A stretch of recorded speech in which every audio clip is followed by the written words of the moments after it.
হুকুমে পানি তুমি জারি না হও, তোমার পানি আমাদের লাগবে না। Direct action. অ্যাকশনটা কেমন? ডাইরেক্ট। যা এই চিঠি নিয়ে নীল নদীতে ফালাও। চিঠি নিয়ে নীল নদীর পানির ভিতরে ফালান। নীল নদীর ভিতরে ফালানের সঙ্গে সঙ্গে সোম সোম কইরে আসে নীল নদী পানিতে পরিপূর্ণ। ওই যে পানি নীল নদী পরিপূর্ণ হইল, আজ পর্যন্ত আর পানি শুকায় না। এর নাম হইল ঈমান। এর নাম কি? আবার বলে। আর ঈমান আনা লাগবে কাদের মতো? আবার একটু মুখ খুললে বলে। হ্যাঁ, আল্লাহ মাফ করেন আমাকে সবাইকে। শোনেন, ওয়ালানাবলুওয়ান্নাকুম, আমার মালিক বলেন অবশ্যই অবশ্যই তোমাদেরকে আমি পরীক্ষা করবই করব। এই তাকিদ দুইটা। হ্যাঁ, লামে তাকিদ নুনে তাকিদ। অবশ্যই অবশ্যই আমি পরীক্ষা করবই করব।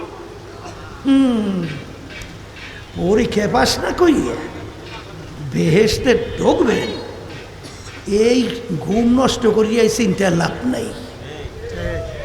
আল্লাহ বলছেন পরীক্ষা করবেই করবে।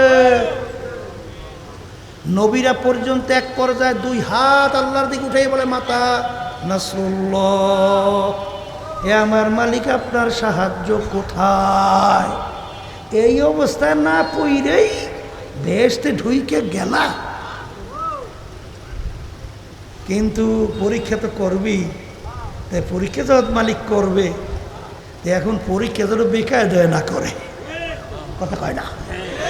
এই জন্য সবসময় দোয়া করা লাগবে মালিকের কাছে, হিসাবাই ইয়াসির, মালিক আপনি আমাদেরকে পরীক্ষা করবেন তো, সওয়াল করবেন তো, এমন প্রশ্ন কইরেন মালিক, ওই এইটা করছো, করছি, যা। কি কথা কয় না? এই এইটা কি নিয়ে আইছো মালিক, আপনার সাধ্য অনুযায়ী হুকুম মানার জন্য চেষ্টা করছি, যা, শেষ। আর যদি জিজ্ঞেস করে এইটা করছো কা, ওইটা করছো কা, জবাবদার ক্ষমতা আছে? আছে, ক্ষমতা আছে। এই জন্য সবসময় দোয়া করতে হবে, মালিক আপনি আমাদেরকে হিসাবাই ইয়াসির, এমন সহজ হিসাব নেবেন যে সহজ হিসাবে এই পরীক্ষা যেন পাশ করিয়ে যাইতে পারি। কথা ঠিক না বেঠি? এই জন্য আমার বাজানদেরকে বলবো, পর্দা আলে মা বোনদেরকে বলবো, এ আল্লাহর বান্দারা, কবরের যাত্রীরা, দুনিয়া কি শান্তির জায়গা? আর একটু আসতে বলে, শান্তির জায়গা আজ পর্যন্ত কেউ পাইছে? কেউ কোনোদিন পাবে? আর দুনিয়া দারুল মেহনে বালা, বালা মুসিবতের জায়গা, কষ্ট ক্লেশের জায়গা। পায় নাই কেউ, কোনোদিন পাবে না। যারা নাকি দুনিয়াকে মুখ্য মনে করছেন, আমি সেই বাজানদেরকে বলবো, পর্দা আলে মা বোনদেরকে বলবো, আল্লাহর হাবিব সাল্লাল্লাহু আলাইহি ওয়াসাল্লাম বলেন, দুনিয়ার জিন্দেগিটা এই মুসাফিরের মতো। কিসের মতো? আবার কোন ফিদ দুনিয়া গরিব আও আবিরু সাবিল। এ আমার উম্মতেরা, তোমরা দুনিয়ার ভিতরে এমনভাবে জিন্দেগি বছর করো, মনে হয় যেন তুমি একজন রাস্তার পথিক। কথা কয় না? কির পথিক? আবার কয় না? এই ইব্রাহিম বিন আদহাম রহমাতুল্লাহি আলাইহি, বলকের বাদশাহ, নাম শোনেন নাই? আগের যুগে বাদশাদের বড় মূল্য, বড় ক্ষমতা, বড় সম্মান ছিল না? আমাদের দেশে বর্তমানে প্রধানমন্ত্রী খারাই এখানে গাই দেয়, এই দেশের কি আগের যুগে এটা ছিল? ওরে পাওয়ার, পাওয়ারে কোনো শেষ নাই। এই রাস্তার পথিক, মুসাফির, বাদশার দরবারে যাইয়া বলে, বাদশা রে, আপনার এই মুসাফির খানায় আমি একটু থাকতে চাই। কোন জায়গায় বলে? বাদশার রাজসিংহাসন, সেখানে যাই বলে কি, এখন বাদশার ইজ্জত আছে। বাদশা করে, এই পাগলরা তুই কি কর, এই যে আমার রাজ সিংহাসন, তুই এইটাকে মুসাফির কেন বানাইছ? তুই তো আমার ইজ্জত নষ্ট কর। বললি কি? মুসাফির বলতেছে, বাদশা ভুল হইলে মাপ চাই। বাদশা তাইলে মুসাফির খানা কাকে বলে? আর এ স্থায়ী বাড়ি আর রাজ সিংহাসন এর পরিচয়টা কি? বলে বাড়ির দরজায় ঘর দেখছো? বলে দেখছি তো। বলে ওইটা মুসাফির খানা। বলে হুজুর ওইটার কাজ কি, পরিচয় কি? বলে পথিক রাস্তায় চলতেছে, সন্ধ্যা হয়ে গেছে, অস্থায়ীভাবে রাত্রি যাপন করছে, আবার পরদিন উঠা তার গন্তব্যের দিকে চলে গেছে। এইভাবে অস্থায়ীভাবে আসে যায়, তাকে বলে কি? হুজুর এই স্থায়ী বাড়ি কাকে বলে? বলে যেখানে সব সময়ের জন্য মানুষ বসবাস করে। বলে হুজুর বুঝতে পারছি, তাহলে দুনিয়া সৃষ্টির পরে এর থেকেই তো আপনি মনে হয় এই বাড়িতেই আছেন। দুনিয়া সৃষ্টির পর থেকেই আপনি এই বাড়িতেই তাইলে আছেন। তখন বাদশা বলে, ওরে পাগলটা লইয়া মুসিবতেই পড়ছে। এই পাগল, আমার আগে ছিল আমার আব্বা। বলে হুজুর আপনার আব্বা কোথায়? বলে এই পাগল মুসাফির, এ তো কবরে গেছে। বলে আপনার আব্বাই কবরে গেছে, সে আসবে না? কি মুসিবতে পাগলটা লইয়ে পড়ছি। এই পাগল একবার দুনিয়া থেকে বিদায় নিয়ে কবরে গেলে আর কোনোদিন আসে? আসবে না। বলে আসবে না? না। বলে আপনার আব্বার আগে ছিল কি? বলে আমার দাদা। সে কোথায়? বলে সেও তো কবরে, সে আসবে না? না। বলে বাদশা আপনি মনে হয় চিরজীবন থাকবেন।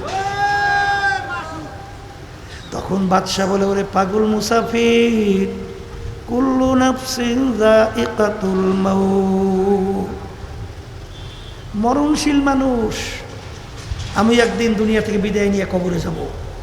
বলে বাদশা আপনি কি আর আসবেন না? বলে রে পাগল, একবার যদি দুনিয়ার থেকে বিদায় নিয়ে কেউ কবরে যায় আর কোনো দিন আসে না। তখন মুসাফির ডাক দিয়ে বলে, বাদশা আপনি আমাকে বলছেন বোকা, আসলে বড় বোকা তো আপনি। ও বাদশা, আপনার বাড়ির দরজায় মুসাফির খানা, একবার মানুষ থাইকা চলে গেলে আবার এসে ইচ্ছা করলে থাকতে পারে, কিন্তু আপনার এই মুসাফির খানা থেকে যদি একবার কেউ বের হয়ে যায় আর কোনো দিন আসে না। মুসাফির হাম এহা সবাই কবর আখের ঠিকানা, कोई आगे रवाना है कोई पीछे रवाना। আল্লাহু আকবার বলার সঙ্গে সঙ্গে বাদশার চিন্তার পরিবর্তন ঘটে গেল যে আমি এই শান শওকত দিয়ে কি করব, আমি এই বাদশাহ দিয়ে কি করব, আমি এই সম্পদ দিয়ে কি করব, আমি এই সম্মান দিয়ে কি করব। এ তো দেখতে না দেখতে শেষ হয়ে যায়, আর আখিরাতের জিন্দেগি শুরু হবে আর কোনো দিন শেষ না। এই চিন্তা ভাবনা কইরা বাদশা নাইমে গেছে চিরস্থায়ী শান্তির জায়গা আখিরাত তালাশ করে বের করার জন্যে। এমনভাবে তালাশ করে বের করলো, একদিন নদীর কিনারায় বসে সেরা খাতা সেলায়। কি খাতা? এই মন্ত্রী পাশ দিয়া যায়, মন্ত্রী ডাক দিয়ে বলে, বাদশার এই মাইকেলাগোর জন্য বয়ানই করা যায় না, খালি মোড়ামুড়ি না করলে ওদের মনে হয় সুস্থই লাগে না।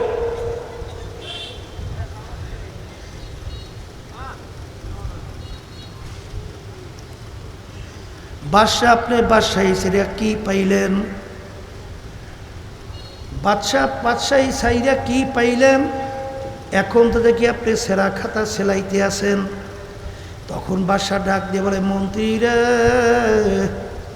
আমি যে সম্পদ পাইছি দুনিয়ার কোনো বাদশাহ যদি জানতো, সমস্ত শক্তি ব্যয় কইরা হলেও আমার এই সম্পদ ছিনাইয়া নেওয়ার চেষ্টা করত। বাদশাহ কি সম্পদ পাইলেন? হাতের ভিতরে সুই উঠাইয়া নদীর ভিতরে ফিক দিয়া ফেলাইয়া দিস। আলাই দিয়া ডাক দিয়ে বলে, নদীর মাছ আমার সুইচটা উঠাইয়া দাও। মাছ মুখের ভিতরে সুইচ দিয়া সামনে এসে হাজির। মন্ত্রী কি পাইছি দেখছো?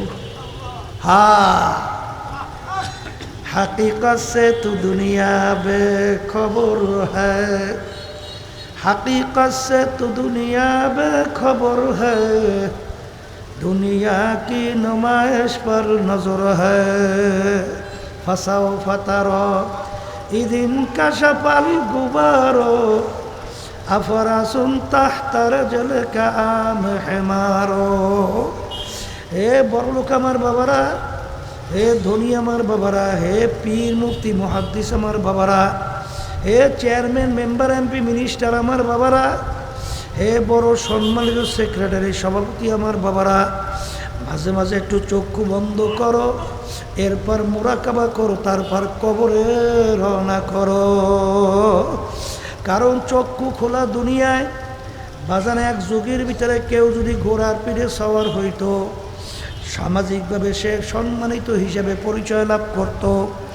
এক ব্যক্তি সম্মান কামাই করার জন্য গভীর রাত্রে, মানি অন্ধকারের রাত্রে গাদার পিঠে সওয়ার হইছে। এখন গাদার পিঠে সওয়ার হইয়া যায় আর ঘোষণা করে, আমি অমুকের ছেলে অমুক, আমি ঘোড়ার পিঠে সওয়ার হইয়া যাই। এক ব্যক্তি সূক্ষ্মভাবে দেখল, ও তো আসলে করে ঘোড়ার পিঠে সওয়ার না, গাধার পিঠে সওয়ার।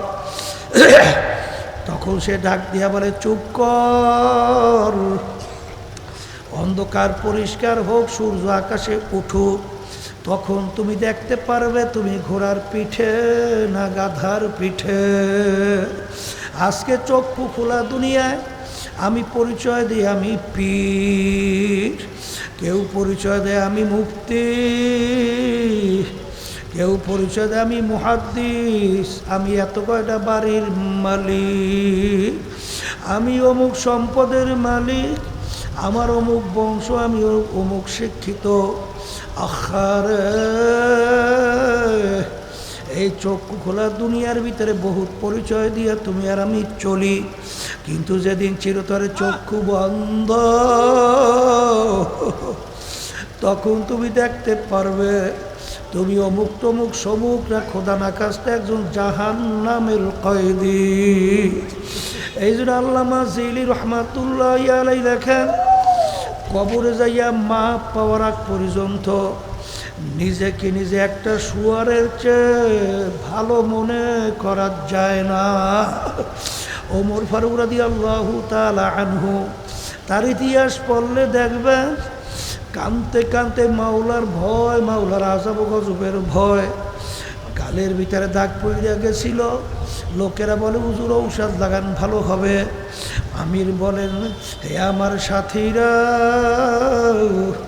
আমার মালিক যখন জিজ্ঞাসা করবে, ওমর কি আমল নিয়ে আসছ, বলবো মালিক কানতে কানতে দাগ পড়াইয়ে নিয়ে আসছি।